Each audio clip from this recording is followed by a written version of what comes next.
Cool, so it's April Fool's Day, so just kidding, I'm not making this video.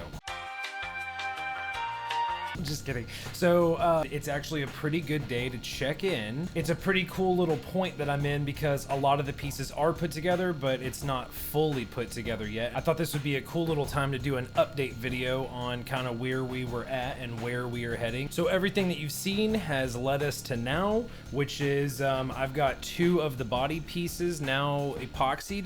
The original 3D model of this was gonna be this all in one piece, and this was just gonna take so long that I decided to go ahead and break it into 2 sections. I think this was the first thing that we saw in the video that I did earlier. I don't spend a whole lot of time inside of my models because you're not gonna see any of this and it's just here for strength. I will go in here and finish this because you will see this stuff. But a cool little update on the post-processing. So I did something a little different than I've never done before. I actually started with 100 grit this time, knocking what I would call, I guess, the cleanup process of a 3D print, which is when you get it right off of the bed and you're cleaning up all of the supports that stuck to it and didn't let go cleanly, those kinds of things. After the initial cleanup 100 grit sanding that I did, I then went with the filler primer and went back over it with 100 grit one more time on everything. After the bondo went on, it became a 320 grit. That's where I am currently at, is 320. Until I get it closer to the end, I'll start moving it from here. I'll go from 320 probably to 400,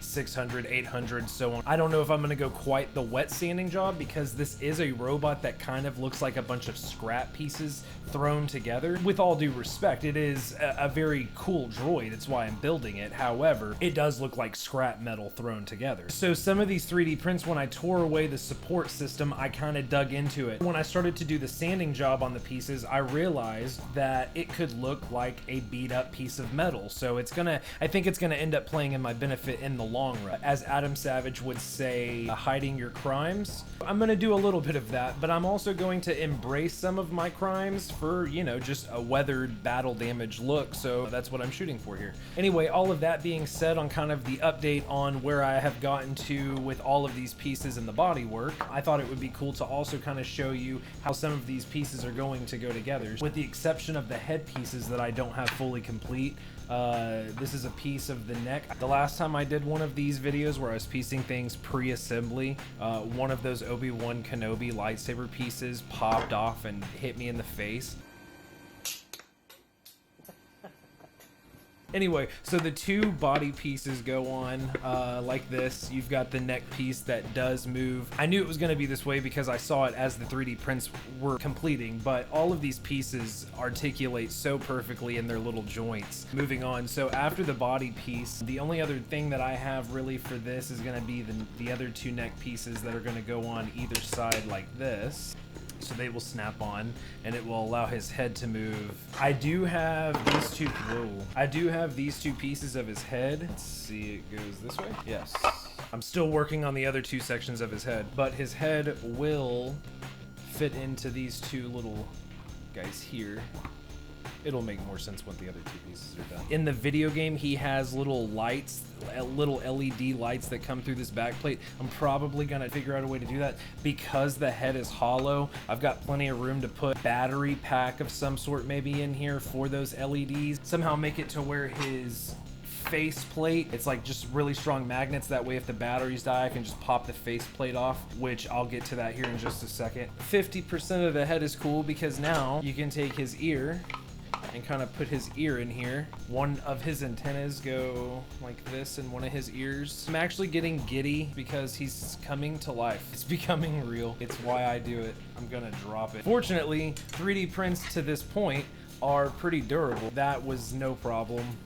Some people are always like, how sturdy is that plastic? Is it breakable? And I mean, yes, it is breakable, but I mean, it's durable. I mean, it's very strong. But it's also very lightweight. So currently what's printing right now is the other section of this, which this is what his face, let's see. This is the other piece that will go onto his face. And I have a piece of his visor done. So we're starting to kind of see him take shape here.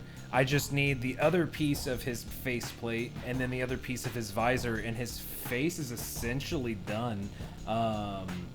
And then with his head,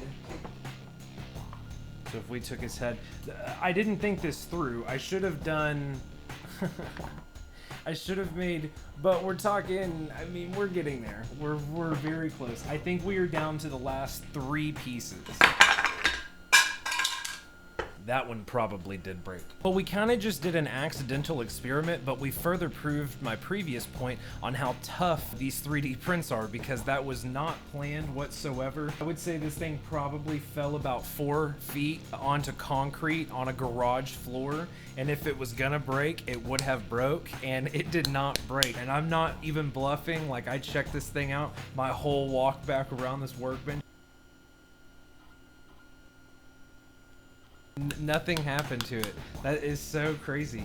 That being said, I'm gonna stop touching all of the little stuff. Legs, which the upper leg, other than it needing another coat of primer and sanding. So moving on, you've got the upper legs and the lower legs, which again snap right into place like so. They're gonna slide on to the foot here. I'm gonna find its point somewhere probably along here. I'm currently trying to figure out a gear system where this can have locking spots where it can be repositioned however I want to position it. I may have some sort of an update on that later on. And then other than that, it would just be like the face plates and the back plates that snap in here. I'm not even gonna snap that in there because I may not be able to get that back out of there.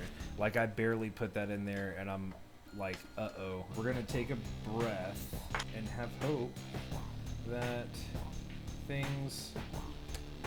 Here's the thing, man.